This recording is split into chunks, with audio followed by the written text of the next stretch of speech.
Penyalahgunaan isu climate change sebagai hambatan perdagangan adalah kesalahan besar. Hal ini akan menggerus trust terhadap kerjasama internasional mengatasi climate change dan malah menghalangi pembangunan berkelanjutan yang justru sangat dibutuhkan. Pengelolaan hutan dalam kerangka pembangunan berkelanjutan menjadi satu-satunya pilihan. Kami siap berbagi pengalaman dan pengetahuan untuk itu. Kita memiliki alternatif dan opsi-opsi itu.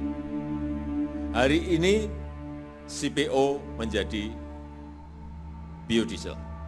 Ini terus-menerus akan kita dorong agar perusahaan-perusahaan di dalam negeri ini semuanya mengolah dari raw material, dari bahan mentah menjadi barang setengah jadi atau barang jadi.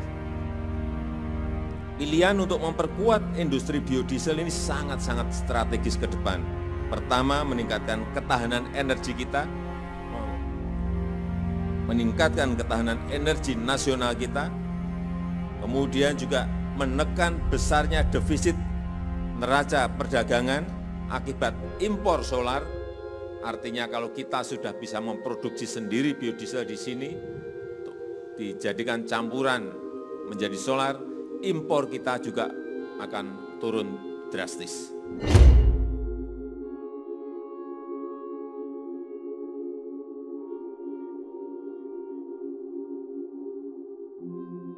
Very important, I think decarbonization for our sector, low carbon transportation, the EV, we are doing this one.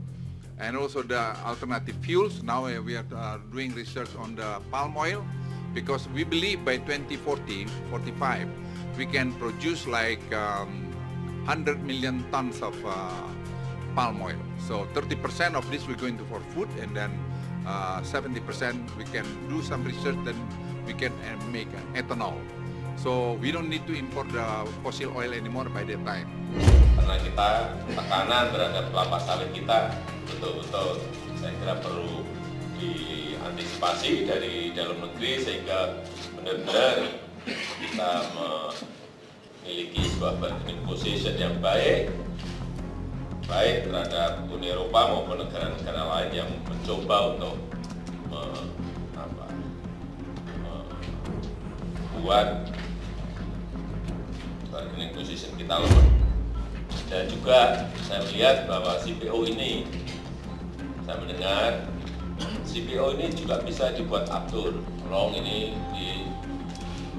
dihuni lagi lebih dalam. Sehingga kalau itu bisa, pertama mengurangi impor aftur kita, sehingga defisit neraca perdagangan, defisit neraca transaksi berjalan kita akan semakin baik. Salah satu potensi sumber daya alam di Indonesia adalah minyak bumi. Jika sumber daya alam minyak bumi di Indonesia dapat dimanfaatkan dengan maksimal, maka akan membantu Indonesia menjadi negara maju. Tidak semua negara memiliki sumber daya alam minyak bumi, dan Indonesia menjadi salah satu negara yang memiliki potensi sumber daya alam minyak bumi. Cadangan minyak bumi Indonesia pun masih punya potensi untuk terus bertambah, karena adanya eksplorasi sumber-sumber baru yang terus berlanjut dan berkesinambungan. Hal ini seiring dengan kebutuhan bahan bakar minyak atau BBM untuk dalam negeri yang juga terus bertambah, serta untuk menyehatkan defisit transaksi berjalan atau CAD yang tinggi karena impor minyak dan produk turunannya. Untuk itulah pemerintah di bawah komando Presiden Joko Widodo getol membangun dan meningkatkan kapasitas kilang minyak yang ada di Indonesia.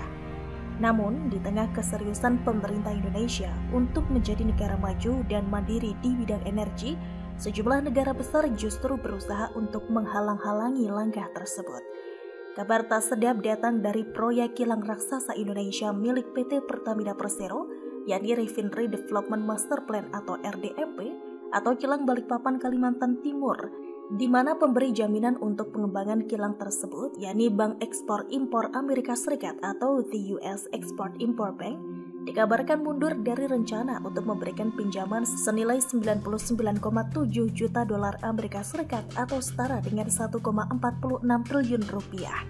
Berdasarkan laporan dari EnergyConnect.com yang mengutip Bloomberg, the US Export-Import Bank Amerika Serikat akan mundur dari rencana peminjaman dana tersebut setelah mendapat tekanan dari sejumlah aktivis lingkungan yang menyatakan rencana pinjaman tersebut justru bertolak belakang dengan komitmen Presiden Amerika Serikat Joe Biden untuk melawan perubahan iklim.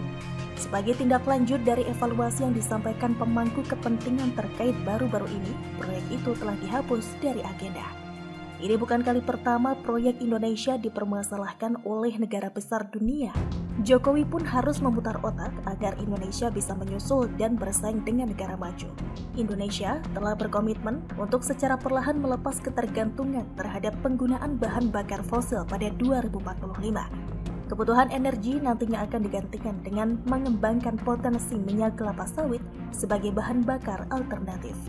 Pengembangan bahan bakar alternatif merupakan satu dari 5 pilar ekonomi hijau yang tengah digencarkan Indonesia.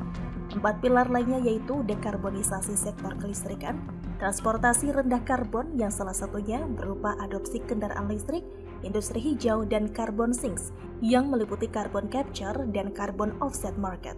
Percepatan pencapaian net zero emission 2060 akan didorong dengan transisi energi dari energi fosil ke energi terbarukan. Makanya peran minyak sawit akan sangat besar di tahun-tahun mendatang. Sebagai produsen CPO dan biodiesel terbesar di dunia, Indonesia telah mengimplementasikan program mandatori penggunaan biodiesel berbasis CPO sejak 2008. Program mandatori dilakukan dengan tujuan untuk mengurangi impor bahan bakar fosil, utamanya bahan bakar diesel, meningkatkan penggunaan energi terbarukan, serta mengurangi emisi dari penggunaan bahan bakar fosil. Bahkan, biodiesel bisa dikembangkan jika sekalipun cadangan minyak mentah dalam negeri habis.